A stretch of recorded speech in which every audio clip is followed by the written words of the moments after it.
नमस्कार दोस्तों प्राइवेट कर्मचारियों को मिलेगा 7,500 रुपये मासिक पेंशन। 8 करोड़ लोगों को हो सकता है फायदा ईपीएस 95 पेंशन के तहत।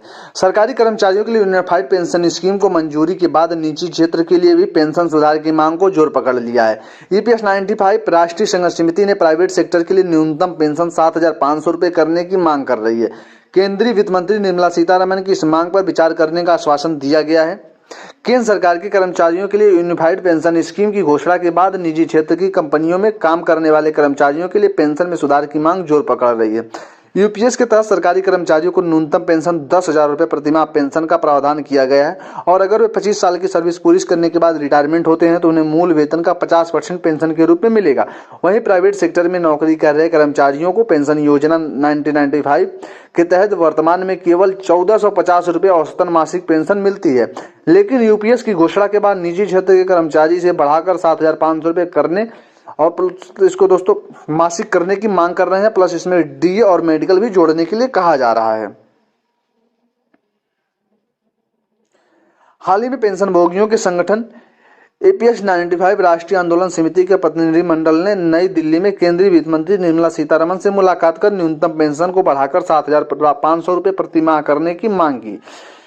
सीतारमण ने प्रतिनिधिमंडल के सदस्यों को आश्वासन दिया कि सरकार उनकी मांगों को लेकर गंभीर है और निजी क्षेत्र के कर्मचारियों के हित के लिए उचित कदम उठाएगी। सीतारमण ने ईपीएफओ के प्रस्ताव पर भी गंभीरता से विचार करने का आश्वासन दिया। ईपीएस 95 राष्ट्रीय आंदोलन समिति एनएससी के करीब 78 लाख सेवानिवृत्त पेंशनर और औद्योगिक क्षेत्र के 7.5 करोड़ कर्मचारी शामिल हैं। एनएससी के एक बयान में कहा कि प्रतिनिधिमंडल को आश्वस्त करते हुए वित्त मंत्री निर्मला सीतारमण ने कहा कि सरकार ईपीएफओ द्वारा सुझाव दिए गए प्रस्ताव पर गंभीर से विचार कर रही है। उन्होंने आश्वासन दिया है कि सरकार पेंशनरों के लिए वित्तीय सुरक्षा सुनिश्चित करने के लिए प्रतिबद्ध है और इसका समाधान निकाला जाएगा। करोड़ों लोगों को दोस्तों इससे फायदा होगा। बता दें कि बीते अगस्त महीने में शुरुआती में ईपीएस 95 एनएससी के प्रतिनिधि ने केंद्रीय एवं श्रम रोजगार मंत्री मनसुख मांडविया से भी मुलाकात की थी। मांडविया ने आश्वासन दिया कि सरकार उनकी मांगों को पूरा करने के लिए जरूरी कदम उठाएगी। अगर सरकार समिति की मांगों को पूरा करती है तो ईपीएफओ से जुड़े करोड़ों लोगों को फायदा होगा। ईपीएस 95 पेंशनरों के लिए पूर्ण चिकित्सा कवरेज की भी मांग की गई है। ईपीएस 95 राष्ट्रीय आंदोलन समिति लंबे समय से निजी क्षेत्र के कर्मचारियों के लिए पेंशन में सुधार करने की मांग कर रही है। समिति के सदस्य को लेकर दोस्तों विरोध प्रदर्शन भी कर चुके हैं। पेंशन सुधार के अलावा समिति की मांग है कि ईपीएस 95 सदस्यों और उनके पत्नी को पूर्ण चिकित्सा कवरेज भी प्रदान किया जाए।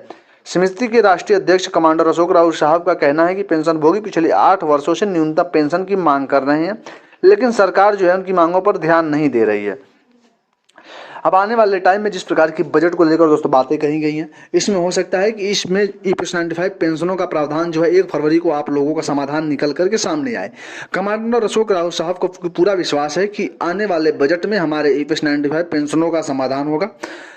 लेकिन दोस्तों उसके बावजूद भी कमांडर अशोक राउत साहब जो है दिन रात एक करके लगे हुए हैं ईपीएस 95 पेंशनों का प्रेजेंटेशन देने में, दोस्तों तैयार करने में, हर एक क्वेश्चन को दोस्तों उसका आंसर लिखने में, मीडिया से बात करने में। दोस्तों इस प्रकार से वो पूरा दिनचर्या बना के रखते हैं। एनी टाइम दोस्तों वो काम में लगे हुए हैं। आने वाले टाइम में देखना होगा ईपीएस 95 के पेंशनरों का कि किस प्रकार से प्रतिनिधिमंडल में जो है मांग की गई है। दोस्तों इसको दर्शाता है कि कमांडर अशोक राउत साहब जो है दिन रात एक करके इन पेंशनरों की लड़ाई लड़ रहे हैं और हक की लड़ाई लड़ रहे हैं। तो पेंशनरों का भी हक बनता है कि दोस्तों जिस प्रकार से आप लोग कमेंट करते हो, कुछ हमारे भाई जो है नेगेटिव कमेंट भी करते हैं कमांडर अशोक राउत साहब के ऊपर, तो दोस्तों ऐसा ना करें। अगर आप लड़ नहीं सकते तो आप बैठ के तमाशा देखिए। कमांडर अशोक राउत साहब दिन एक रात करके दोस्तों ईपीएस 95 पेंशनरों का पैसा बढ़वाने के लिए लगे हुए हैं। दोस्तों उनके साथ उनकी पूरी टीम लगी हुई है। तो दोस्तों उस टीम को आप लोगों को शुक्रिया कहना चाहिए और दोस्तों उसका हौसला अफजाई करना चाहिए, क्योंकि अगर 10 साल से लड़ रहे हैं, 10 साल से अगर वो एक ही साल में बैठ गए होते तो आज यहाँ तक तो बात नहीं पहुँचती। आप किससे उन्होंने मुलाकात नहीं करी। हेमा मालिनी से 2 बार मुलाकात कर लिया, वित्त मंत्री से 3 बार मुलाकात कर ली, मोदी जी से भी 2 बार मुलाकात हो गई। उसके बावजूद जो है दोस्तों और भी बहुत सारे जो विपक्षी नेता हैं उनसे भी मुलाकात करके बात कही गई। कुछ ऐसे हमारे नेता हैं जो ईपीएस 95 के मुद्दे को लेकर दोस्तों उन लोगों ने जो है मांग की। हालांकि भी ये मांग जो है जोर पकड़ने के हाल में नहीं थी, लेकिन फिर भी दोस्तों जो है काम किया गया। क्योंकि अब पिछले दिनों आप लोगों ने देखा था कि सुप्रिया सुले जी भी ने खुले मंच से सदन में इस प्रकार को ईपीएस 95 पेंशनरों के लिए दोस्तों बात रखी। इसके पहले भी वो कई बार जो है इस प्रकार की बात खुले मंच से कह चुकी हैं। तो इस प्रकार के जो नेता हैं उनको सपोर्ट भी करना चाहिए और उनका शुक्रिया भी कहना चाहिए। और आने वाले टाइम में अगर इस प्रकार से आप लोग उनका सहयोग करेंगे तो आने वाले टाइम में ईपीएस 95 पेंशनरों का पैसा बढ़ेगा। अगर नहीं करेंगे तो दोस्तों इसी प्रकार से आप लोग 10 साल से 20 साल लड़ते रह जाएंगे, ईपीएस 95 का पैसा जहाँ का तहाँ रहेगा। क्योंकि सरकार भी देखती है कि संगठनों में कुछ जो है एकता की कमी है। इसके ऊपर हम फिलहाल बाद में चर्चा कर लेंगे कि एकता कमी किस प्रकार से और कहाँ से हो रही है, उसको कैसे दुरुस्त किया जाए। बहुत सारे संगठन जुड़ने का प्रयास कर रहे हैं एनएससी से, और दोस्तों अगर जुड़ते हैं तो सभी संगठनों को फायदा होने वाला है। ईपीएस 95 पेंशनर का जो निरंतर लड़ाई लड़ रहा है दोस्तों, वो सबको मालूम है कि एनएससी निरंतर लड़ाई लड़ रहा है। और इसके नेतृत्व दोस्तों वीरेंद्र सिंह राजावत हो गए, चाहे कमांडर अशोक राव साहब हो गए, चाहे रमाकांत नरकुंज जी हो गए, और भी बहुत सारे नाम है दोस्तों। मैं हर एक का नाम तो दोस्तों इसमें नहीं ले सकता, उनकी टीम बहुत लंबी हो जाएगी। फिलहाल दोस्तों आप लोग इसी प्रकार से उन पर प्यार बना के रखिए। मिलते हैं नई वीडियो में, तब तक के लिए थैंक यू।